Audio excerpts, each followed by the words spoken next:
ಸಂಯುಕ್ತ ಕರ್ನಾಟಕ ವೀಕ್ಷಕರಿಗೆ ಸ್ವಾಗತ. ನಾನು ಕೃಷ್ಣ.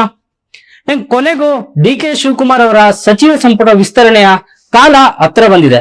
ಈಗ ಯಾವುದೇ ಸಬೂಬು ಕಾರಣ ಹೇಳುವಂತ ಮಾತೇ ಇಲ್ಲ. ಸೊ ಡಿ.ಕೆ. ಶಿವಕುಮಾರ್ ಅವರ ಸಂಪುಟ ವಿಸ್ತರಣೆಯ ಕಗ್ಗಂಟು ಹೇಗಿದೆ, ಇದ್ರ ಬಗ್ಗೆ ಮಾತಾಡೋಕೆ ನಮ್ಮ ಜೊತೆ ನಮ್ಮ ಅಸಿಸ್ಟೆಂಟ್ ಎಡಿಟರ್ ಆದಂತ ಪರಮೇಶ್ವರ್ ಸರ್ ಇದ್ದಾರೆ. ಪರಮೇಶ್ವರ್ ಸರ್, ಕಾರ್ಯಕ್ರಮಕ್ಕೆ ಸ್ವಾಗತ. ಸರ್, ಡಿ.ಕೆ. ಶಿವಕುಮಾರ್ ಅವರ ಸಂಪುಟ ವಿಸ್ತರಣೆ ಹೇಗಿದೆ ಪ್ಲಾನ್ ಸರ್? ನೀವ್ ಹೇಳಿದಾಗೆ ಏನು ಕಳೆದ ವಾರನೇ ಇದು ಬಹುತೇಕ ಸಚಿವ ಸಂಪುಟ ವಿಸ್ತರಣೆ ಆಗಬೇಕಾಗಿತ್ತು. ಆದ್ರೆ ಏನು ನೀಟ್ ಪರೀಕ್ಷೆಗೆ ಸಂಬಂಧಿಸಿದಂಗೆ ಪ್ರಶ್ನೆ ಪತ್ರಿಕೆ ಸೋರಿಕೆ ಆಗಿತ್ತು. ಅದರ ಹಿನ್ನೆಲೆಯಲ್ಲಿ ದೆಹಲಿಯಲ್ಲಿ ಆದಂತ ಗಲಾಟೆ ಜೊತೆಗೆ ಸಂಸತ್ನ ಅಧಿವೇಶನದ ಹಿನ್ನೆಲೆಯಲ್ಲಿ ಒಂದಷ್ಟು ದಿನಗಳ ಕಾಲ ಮುಂದಕ್ಕೆ ಹೋಗಿತ್ತು. ಈಗ ನೀಟ್ ಹಂತಕ್ಕೆ ಬಂದಿದೆ, ಜೊತೆಗೆ ಸಂಸತ್ ಅಧಿವೇಶನ ನಡೀತಾ ಇರ್ತದೆ. ಏನು ಅದಕ್ಕೆ ಸಮಸ್ಯೆ ಆಗಲ್ಲ. ಬಹುತೇಕ ಮುಂದಿನ ಬುಧವಾರ ಅಥವಾ ಗುರುವಾರ ರಾಜ್ಯ ಸಿಎಂ ಡಿ.ಕೆ. ಶಿವಕುಮಾರ್ ಅವರ ಸಚಿವ ಸಂಪುಟದ 2ನೇ ಹಂತದ ವಿಸ್ತರಣೆ ಆಗುವಂತದ್ದು ಬಹುತೇಕ ಪಕ್ಕ ಆಗಿದೆ.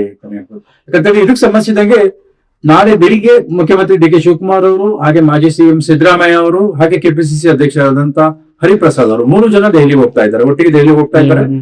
ನಾಳೆ ಅವರು ಈ ಕಾವೇರಿ ವಿಷಯಕ್ಕೆ ಸಂಬಂಧಿಸಿದಂಗೆ, ಮೇಕೆದಾಟಿಗೆ ಸಂಬಂಧಿಸಿದಂಗೆ ನಮ್ಮ ರಾಜ್ಯದ ಸಂಸದರೊಟ್ಟಿಗೆ ಸಭೆ ಮಾಡ್ತಾ ಇದ್ದಾರೆ.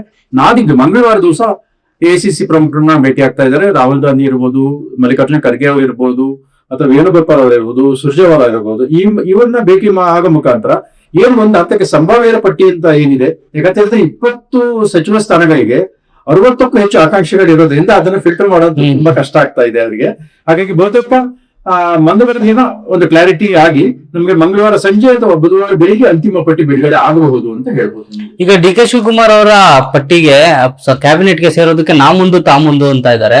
ಸೊ 20 ಜನರದು ಆಯ್ಕೆ ಹೇಗ್ ನಡೀತಾ ಇದೆ ತಯಾರಿ? ಆ 20 ಜನರು ಯಾರು ಆಗ್ಬಹುದು ನೂತನ ಸಚಿವರು? ಅಲ್ಲ, ಯಾಕಂತಂದ್ರೆ 20ಕ್ಕೆ ಇದಿಷ್ಟು 3 ಅಂದ್ರೆ ಒಂದು ಸ್ಥಾನಕ್ಕೆ 3 ಮಂದಿ ಆಕಾಂಕ್ಷಿಗಳಿದ್ದಾರೆ. 20ಕ್ಕೆ 60 ಮಂದಿ ಆಕಾಂಕ್ಷಿಗಳಿರುವಾಗ ಅದನ್ನು ಒಂದು ಫೈನಲಿಸ್ಟ್ ಮಾಡುವಂತದ್ದು ಕಷ್ಟ ಆಗ್ತದೆ. ಯಾಕಂತ ಹೇಳಿದ್ರೆ ಒಂದು ಈಗ ರಾಹುಲ್ ಗಾಂಧಿ ಅವರ ಮೈಂಡ್ ಸೆಟ್ ಹೇಗಿದೆ ಅಂತ ಹೇಳಿದ್ರೆ, ಭವಿಷ್ಯದ ರಾಜಕಾರಣಕ್ಕೆ ಅಂದ್ರೆ ನಾಯಕತ್ವವನ್ನು ರೂಪಿಸಬೇಕು, ಯುವ ನಾಯಕತ್ವಕ್ಕೆ ಅವಕಾಶ ಕೊಡಬೇಕು ಅನ್ನೋ ನಿಟ್ಟಿನಲ್ಲಿ ಒಂದು ಸೀರಿಯಸ್ ಪ್ರಯತ್ನಗಳಾಗ್ತಾ ಇದೆ. ಹಾಗಾಗಿ ಈ 2ನೇ ಹಂತದ 20 ಮಂದಿ ಏನು ಕ್ಯಾಬಿನೆಟ್ ಸೇರ್ತಾ ಇದ್ದಾರೆ, ಇದರಲ್ಲಿ ಬಹುತೇಕ 8 ರಿಂದ 10 ಮಂದಿ ಹೊಸ ಮುಖಗಳು, ಜೊತೆಗೆ ಯುವ ಮುಖಗಳಿಗೆ ಆದ್ಯತೆ ಕೊಡಬೇಕು ಅನ್ನೋ ಒಂದು ಪ್ರಯತ್ನ ನಡೀತಾ ಇದೆ. ಹಾಗಾಗಿ ಅದಕ್ಕೆ ಈಗ ಇನ್ನೊಂದು ಕಡೆಯಿಂದ ನಮ್ಗೆ 4-5 ಬಾರಿ ನಾವು ಶಾಸಕರಾಗಿ ಆಯ್ಕೆಯಾಗಿ ಬಂದ್ರು ಇನ್ನು ನಮ್ಗೆ ಮಂತ್ರಿ ಸ್ಥಾನ ಸಿಕ್ಕಿಲ್ಲ ಅನ್ನೋರ ಪಟ್ಟಿ ದೊಡ್ಡದಿದೆ. ಅದು ಹೆಚ್ಚು ಕಡಿಮೆ 35-40 ಮಂದಿ ಇದೆ. ಜೊತೆಗೆ ಮಹಿಳೆಯರಿಗೆ ಆದ್ಯತೆ ಕೊಡಬೇಕು, ಹಾಗೆ ಅಲ್ಪಸಂಖ್ಯಾತರಿಗೆ ಆದ್ಯತೆ ಕೊಡಬೇಕು, ಜಾತಿವಾರು ಕೊಡ್ಬೇಕು, ಪ್ರಾದೇಶಿಕವನ್ನು ಕೊಡ್ಬೇಕು. ಇಂಥವನ್ನೆಲ್ಲವನ್ನ ಬ್ಯಾಲೆನ್ಸ್ ಮಾಡ್ಕೊಂಡು ಒಂದು 20 ಮಂದಿಗೆ ಎಲ್ಲವನ್ನ ಬ್ಯಾಲೆನ್ಸ್ ಮಾಡೋ ಕಷ್ಟ ಆಗ್ತದೆ. ಆದ್ರೂ ಈ ಬಾರಿ ಸಚಿವ ಸಂಪುಟದಲ್ಲಿ ರಾಹುಲ್ ಚಾಪು ಎದ್ದು ಕಾಣ್ತಾ ಇದೆ. ಯಾಕಂತಂದ್ರೆ ಅದ್ರ ಅವರೇ ನೇರವಾಗಿ ಹೇಳ್ಕೊಂಡಿದ್ರೆ ನನ್ನದೇ ಆದ ಕೆಲವು ಮಾನದಂಡಗಳಿದೆ. ಆ ಮಾನದಂಡಗಳನ್ನ ಆಧಾರವಾಗಿ ಇಟ್ಕೊಂಡು ನಾವು ಸಂಪುಟನ ಮಾಡ್ತೀವಿ. ಜೊತೆಗೆ ಇನ್ನೊಂದು ವಿಶೇಷ ಉಲ್ಲೇಖ ಮಾಡ್ಬೇಕು ಅಂತ ಹೇಳಿದ್ರೆ, ನಮ್ಮ ಕರ್ನಾಟಕದಲ್ಲಿ IAS ಅಧಿಕಾರಿಯಾಗಿ DCID ಕೆಲಸ ಮಾಡಿದ್ರು ಸೆಂಥಿಲ್ ಅಂತ, ತಮಿಳುನಾಡು ಸಂಸದರಾಗಿದ್ದಾರೆ. ಅವರ ಮುಖಾಂತರ ಒಂದು ಯಾರು ಮಂತ್ರಿ ಸ್ಥಾನದ ಆಕಾಂಕ್ಷಿಗಳಿದ್ದಾರೆ, ಇವರ ಬ್ಯಾಕ್ ಗ್ರೌಂಡ್ ಹೇಗೆ, ಅವರ ಸಂಘಟನಾ ಸಾಮರ್ಥ್ಯ ಹೇಗಿದೆ, ಕ್ಷೇತ್ರದಲ್ಲಿ ಅವರ ಜನರೊಟ್ಟಿಗೆ ಅವರ ಒಡನಾಟ ಹೇಗಿದೆ, ಮತ್ತೆ ಅವರ ಕೆಪಾಸಿಟಿ ಏನು, ಮಂತ್ರಿ ಆದ್ರೆ ಹೇಗಿರ್ಬೋದು, ಈ ರೀತಿಯ ಒಂದು ಇದನ್ನ ಒಂದು ವರದಿಯನ್ನು ತರಿಸ್ಕೊಂಡಿದ್ದಾರೆ. ಆ ವರದಿ ಆಧಾರ ಪ್ಲಸ್ ಅವರದಾದ ಒಂದು ಏನು ಕ್ರಿಟೇರಿಯಾ ಇದೆ, ಮಾನದಂಡಗಳೇನಿದೆ, ಇದರ ಆಧಾರದಲ್ಲಿ ಈ ಬಾರಿ ಸಿದ್ದರಾಮಯ್ಯ ಅವರು ಪಟ್ಟಿ ಕೊಡ್ಬೋದು, ಡಿ.ಕೆ. ಶಿವಕುಮಾರ್ ಅವರು ಪಟ್ಟಿ ಕೊಡ್ಬೋದು, ಹರಿಪ್ರಸಾದ್ ಅವರು ಪಟ್ಟಿ ಕೊಡ್ಬೋದು. ಈ 3 ಪಟ್ಟಿಗಳನ್ನ ಸೇರಿಸಿ ಒಂದು ಅಂತಿಮ ಪಟ್ಟಿ ಮಾಡುವಂತ ಪ್ರಯತ್ನ ಖಂಡಿತವಾಗಿ ಹೈಕಮಾಂಡ್ ಮಟ್ಟದಲ್ಲಿ ಆಗ್ತಾ ಇದೆ ಸರ್. ಈಗ ಸಂಪುಟ ವಿಸ್ತರಣೆಯಲ್ಲಿ ಒಂದೊಬ್ಬರು ಒಂದೊಂದು ಪಟ್ಟಿ ತಗೊಂಡ್ ಹೋಗ್ಬೋದು ಅಂತ ಹೇಳಿದ್ರಿ ನೀವು. ಡಿ.ಕೆ. ಶಿವಕುಮಾರ್ ಒಂದ್ ಪಟ್ಟಿ ಬರುತ್ತೆ, ಸಿದ್ದರಾಮಯ್ಯ ಅವ್ರದ್ದು ಒಂದ್ ಪಟ್ಟಿ ಇರುತ್ತೆ, ಬಿ.ಕೆ. ಹರಿಪ್ರಸಾದ್ ಅವ್ರದ್ದು ಒಂದ್ ಪಟ್ಟಿ ಇರುತ್ತೆ. ಈ 3 ಪಟ್ಟಿಗಳಲ್ಲಿ ಯಾರ ಪಟ್ಟಿಲಿ ಮೇಲ್ಗೈ ಸಾಧಿಸಬಹುದು ಅನ್ನೋದೇ ಮುಖ್ಯ ಆಗಿರೋದು. ಯಾರು ಮೇಲ್ಗೈ ಸಾಧಿಸಬಹುದು ಅಂತ. ಇವ್ರ ಜನಗೂ ಬಿಟ್ಟು ಇನ್ನೊಂದು ಪಟ್ಟಿ ಇದೆ, ಅದು ಹೈಕಮಾಂಡ್ ಪಟ್ಟಿ. ಸೊ ಈ 4 ಪಟ್ಟಿಗಳಲ್ಲಿ ಯಾರ ಮೇಲ್ಗೈ ಸಾಧಿಸಬಹುದು ಈಗಿರೋ ಸಿಚುವೇಶನ್ ಅಲ್ಲಿ? ಅಲ್ಲ, ನಾನಾಗ್ಲೇ ಹೇಳಿದಾಗೆ ಅಂದ್ರೆ ಪಟ್ಟಿ 3 ಇದೆ, ಹೈಕಮಾಂಡ್ ಪಟ್ಟಿ. ಈ 3 ಪಟ್ಟಿನ ಸೇರಿಸಿ ಈಗ ನಿಮ್ಮ ಪಟ್ಟಿನಲ್ಲಿ ಇರುವಂತವು, ಇವ್ರ ಪಟ್ಟಿಯಲ್ಲಿ ಇರುವಂತವು, ಅಂದ್ರೆ ಈ ಒಂದಿಸಿ ಬರೀ ತರ ಬರಿತೀವಲ್ಲ, ಆ ತರ ಒಂದಿಸಿ ಮೂರಿ ಪಟ್ಟಿಯಲ್ಲಿ ಕಾಮನ್ ಆಗಿರುವಂತ ಕೆಲವು ಹೆಸರುಗಳಿದೆ. ಓಕೆ. ಅದು ರೇಣುಕಾಚಾರ್ಯ ಪಟ್ಟಿನಲ್ಲೂ ಇದೆ, ಡಿ ಕೆ ಶಿವಕುಮಾರ್ ಅವ್ರ ಪಟ್ಟಿನಲ್ಲೂ ಇದೆ, ಸಿದ್ದರಾಮಯ್ಯ ಪಟ್ಟಿನಲ್ಲೂ ಇದೆ, ಹೈಕಮಾಂಡ್ ಪಟ್ಟಿನಲ್ಲೂ ಇದೆ. ಅಂತದ್ದು ಸಮಸ್ಯೆ ಅಲ್ಲ. ಅಂತ 7 ಮಂದಿ ಇದ್ದಾರೆ. ಹೆಸರು ಹೇಳ್ಬೋದು ಅವ್ರದ್ದು? ಅವರಿಗೆ ಸಮಸ್ಯೆ ಆಗಿಲ್ಲ. ಅಂದ್ರೆ ಕೆಲವು ಹೆಸರುಗಳು ಕೊನೆ ಬಂದಿದ್ರೆ ಬದಲಾವಣೆ ಆಗ್ಬಹುದು. ಆದ್ರೆ ಸತ್ಯದ ಮಟ್ಟಿಗೆ ಒಂದೊಂದು ಜಿಲ್ಲೆಯಲ್ಲಿ ಇಬ್ಬರು ಆಯ್ಕೆ ಮಾಡಿ ಇಬ್ಬರು ಅವ್ರಿಗೆ ಆದ್ಯತೆ ಕೊಡುವಂತದ್ದು. ಈಗ ಸದ್ಯಕ್ಕೆ ಒಂದು ಸಂಭಾವ್ಯ ಪಟ್ಟಿ ಅಂತ ಹೇಳಿದೆ.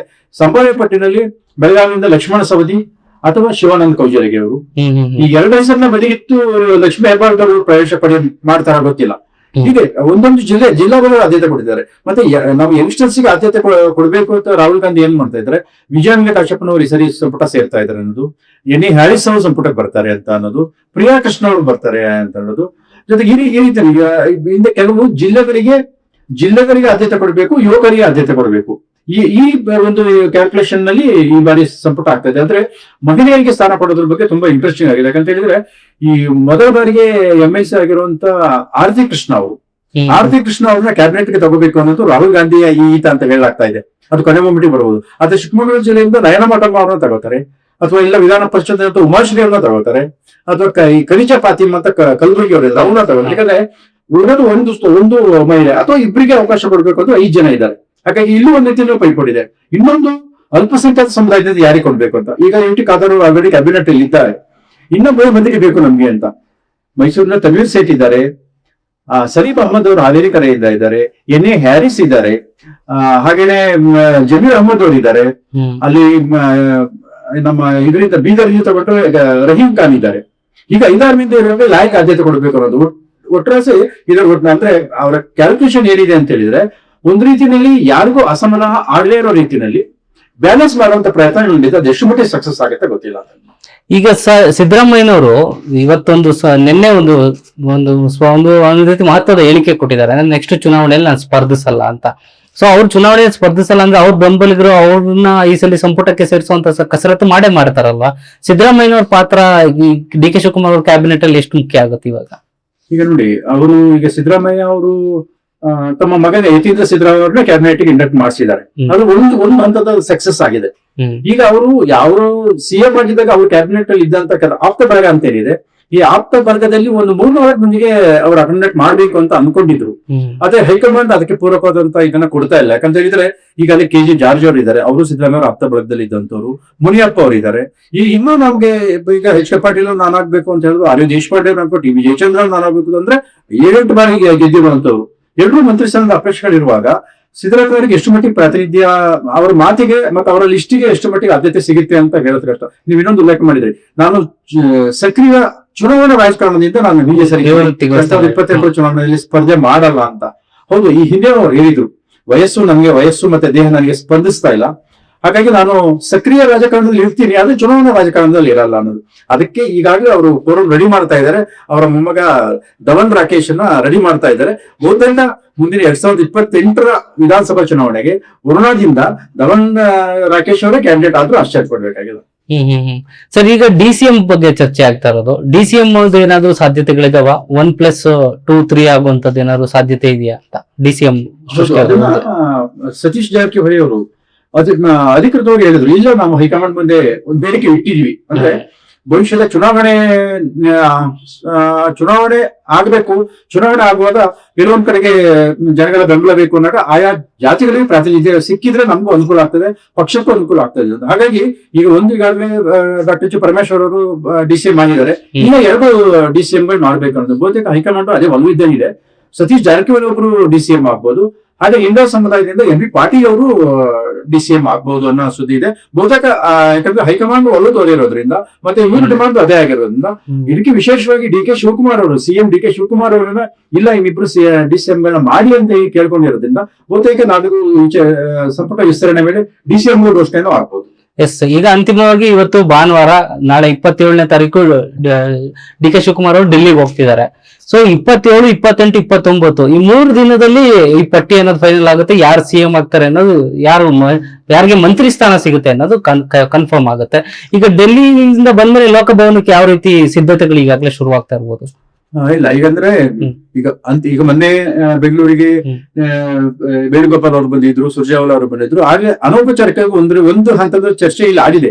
ಯಾಕಂತ ಹೇಳಿದ್ರೆ ಹರಿಪ್ರಸಾದ್, ಸಿದ್ದರಾಮಯ್ಯ, ಡಿ ಕೆ ಶಿವಕುಮಾರ್, ಸುರ್ಜೇವಾಲಾ, ವೇಣುಗೋಪಾಲ್ ಚರ್ಚೆ ಮಾಡಿದ್ದಾರೆ. ಇಲ್ಲಿ ಪ್ರಾಥಮಿಕ ಹಂತದ ಆಗೋಗಿದೆ. ಈಗಲೇ ಬಹುತೇಕ ಮೂಲಗಳ ಪ್ರಕಾರ ಒಂದು ಹಂತದ ಪಟ್ಟಿ ಯಾರು ಸಂಪುಟಕ್ಕೆ ಸೇರಬೇಕು ಎರಡನೇ ಹಂತದಲ್ಲಿ 20 ಮಂದಿ ಪಟ್ಟಿ ರೆಡಿ ಆಗಿದೆ ಅಂತ ಕೆಲವು ಮೂಲಗಳು ಹೇಳ್ತಾ ಇದ್ರು. ಆದ್ರೆ ಈ ಅಂತಿಮವಾಗಿರುವಂತ ಪಟ್ಟಿ ಅಂತಿಮ ಅಲ್ಲಿಂದ ಶೇಖರಿಸಿದನೇ ತೀರ್ಥ ಬರೆಸಬೇಕು ಅನ್ನೋದು ಪಕ್ಷದ, ಅಂದ್ರೆ ಸಿದ್ದರಾಮಯ್ಯ ಇರ್ಬೋದು, ಹರಿಪ್ರಸಾದ್ ಇರ್ಬೋದು, ಅಥವಾ ಡಿ ಕೆ ಶಿವಕುಮಾರ್ ಇರ್ಬೋದು. ಯಾಕಂತಂದ್ರೆ ನಮ್ಮೇ ಅಂತ ಅಲಿಗೇಷನ್ ತಪ್ಪಿಸ್ಕೋಬೇಕು ಅಂದ್ರೆ ಹೈಕಮಾಂಡ್ ಮೇಲೆ ಅದನ್ನ ನೇರವಾಗಿ ಅವ್ರ ಮೇಲೆನೆ ಹೇಳುವಂಥದ್ದು.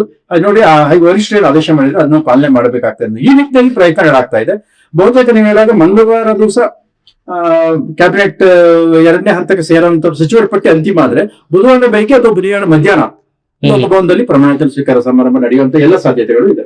ಎಸ್ ಸರ್, ಈಗ ಡಿ ಕೆ ಶಿವಕುಮಾರ್ ಅವರ ಸಂಪುಟ ವಿಸ್ತರಣೆ ಯಾವ ರೀತಿ ಆಗುತ್ತೆ, ಏನೇನು ಆಗುತ್ತೆ, ಮತ್ತೆ ಯಾರಿಗೆಲ್ಲ ಅದೃಷ್ಟ ಮತ್ತೆ ಯಾರಿಗೆಲ್ಲ ಶಾಕಿಂಗ್ ಕಾದಿದೆ ಅನ್ನೋದನ್ನ ಮುಂದೆ ನೋಡೋಣ. ಈಗ ಕ್ಷಣದ ಅಪ್ಡೇಟ್ ಗಾಗಿ ಸಂಯುಕ್ತ ಕರ್ನಾಟಕ ಡಿಜಿಟಲ್ ನ ನೋಡ್ತಾ ಇರಿ. ಪರಮೇಶ್ವರ್ ಕಾರ್ಯಕ್ರಮಕ್ಕೆ ಬಂದಿದ್ದಕ್ಕೆ thank you sir. Thank you.